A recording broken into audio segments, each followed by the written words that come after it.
Antes de começar a resenha desse domingo, quero lembrar os senhores que a Desktop não é só internet a fibra para sua casa. A partir de 2025, ela passou a ser também internet móvel com cobertura nacional para o seu telefone celular. No plano Desktop+, por exemplo, você junta 600 MB de internet para sua casa com 10 a 15 GB de internet para o seu telefone celular. Isso com ligações nacionais e WhatsApp ilimitados. Os planos, dependendo da sua demanda, ainda vêm com Paramount Plus, antivírus e roteador top de linha, né? De longe o melhor custo-benefício do estado de São Paulo. Mora no interior ou no litoral, o que era fácil ficou ainda mais fácil. Vem tudo agora na mesma conta e dá para contratar pelo WhatsApp. Link para o serviço premiado da Desktop na descrição e no comentário fixado. Beleza? Vamos para a resenha. No UFC, e não sei se só no UFC, o Brasil não está muito bem das pernas em 2025. São 0 vitórias em 10 lutas principais e retrospecto negativo na maioria dos cards. Ontem, por exemplo, num Fight Night miadíssimo, o placar foi novamente adverso. 3 vitórias e 4 derrotas. Dentre essas derrotas, chama atenção os casos delicados de Elvis Brenner, da Shootbox, que sim, fez a luta da noite, mas a derrota para o argentino Esteban Ribovitz é a terceira seguida, o que não costuma ser boa notícia. A menina Kathleen Esquentadinha perdeu a segunda seguida também.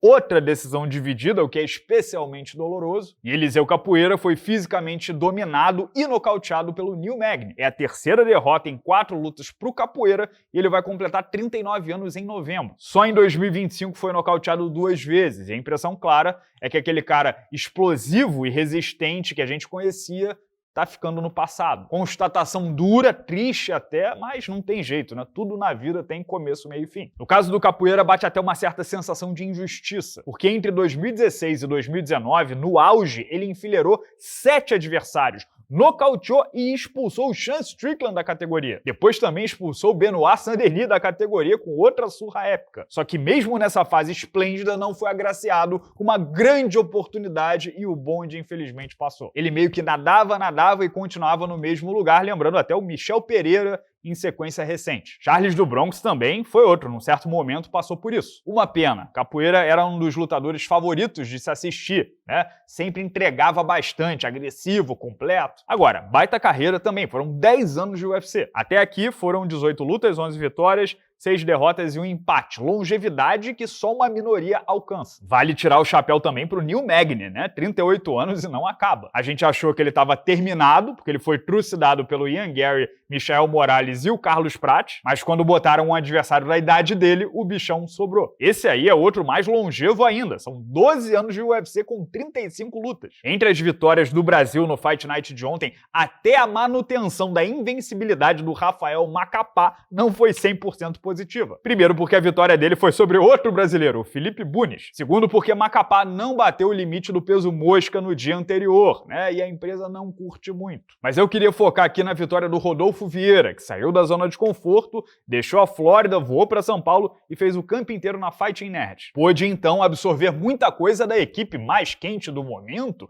Trabalhou bastante com Flávio Álvaro, que tentou tirar ele da pureza do jiu-jitsu clássico e botar mais elementos de ground and pound, de bater, né, MMA. Pôde colar no Caio Borralho, um peso médio top de linha, que se bobear vai disputar o cinturão da categoria no dia 16 de agosto agora. Trabalhou bastante trocação com Pablo Sucupira, entre todos os outros. O que a gente viu na prática, para começar, foi o seguinte: Rodolfo com aparentemente melhor consciência de espaço dentro do octógono. Batendo e saindo, golpeando sem ser golpeado, com um jab esperto, rápido, tocando bastante no adversário, machucando com um ou outro direto de direita, inclusive. Menos ansioso, menos afobado, menos se esvaindo em adrenalina. Mas, principalmente, o mais importante, na minha opinião, é misturando tudo pela primeira vez. Rodolfo, até então, tinha sido só um ou outro, ou só grappling, ou só boxe. Dessa vez não, trocava, entrava em queda, trocava, entenderam? Foi por isso que o adversário Treshan Gore lutou com um freio de mão completamente puxado. Não conseguiu soltar a mão em momento nenhum por medo da queda, né, de ficar por baixo de um fenômeno do jiu-jitsu. Então, apesar do Rodolfo não ter derrubado e mantido no chão, o boxe dele funcionou melhor pela primeira vez, porque foram 14 quedas disparadas, quase uma por minuto. A ameaça estava sempre ali, né? O bom e velho benefício da dúvida. Outro ponto muito positivo,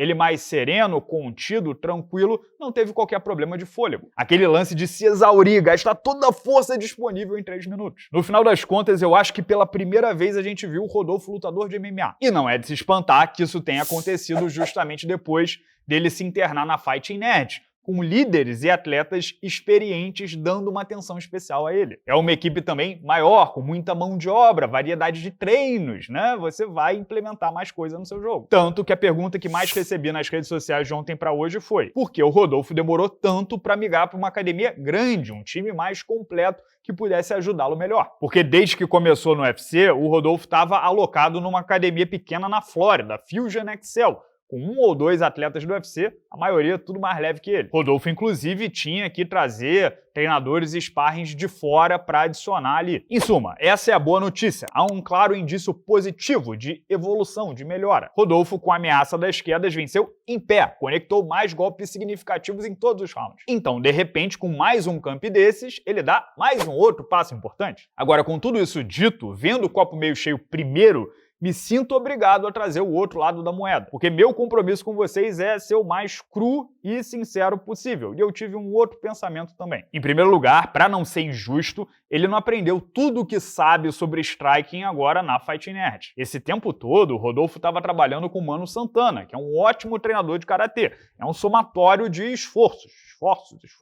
Sei lá. Depois a gente tem que notar, desculpa, mas é verdade, que o Tresean Gore, no papel, foi o pior adversário do Rodolfo no UFC até hoje. Foi o primeiro com menos experiência profissional no MMA do que o Rodolfo. Gore entrou pelo TUF, o The Ultimate Fighter, tava 5-3 no MMA, agora tá 5-4. Cartel já era negativo no UFC, 2-3, agora tá 2-4. Ou seja, não dá para descartar a hipótese de que de repente tudo funcionou melhor por causa do adversário. A gente só vai tirar essa prova mesmo nas próximas rodadas. Outra notícia preocupante, foram disparadas 14 quedas, só uma virou, sendo que o americano levantou imediatamente, dá 7% de aproveitamento. Por fim, Rodolfo é e será sendo um dos maiores nomes do jiu-jitsu na última década. Para quem acompanhava ele desde os tempos de kimono, Rodolfo era sinônimo de show e pódio. Não só show e nem só pódio. Show e pódio. A expectativa do público brasileiro em torno dele é a exata mesma do Marcos Buchecha.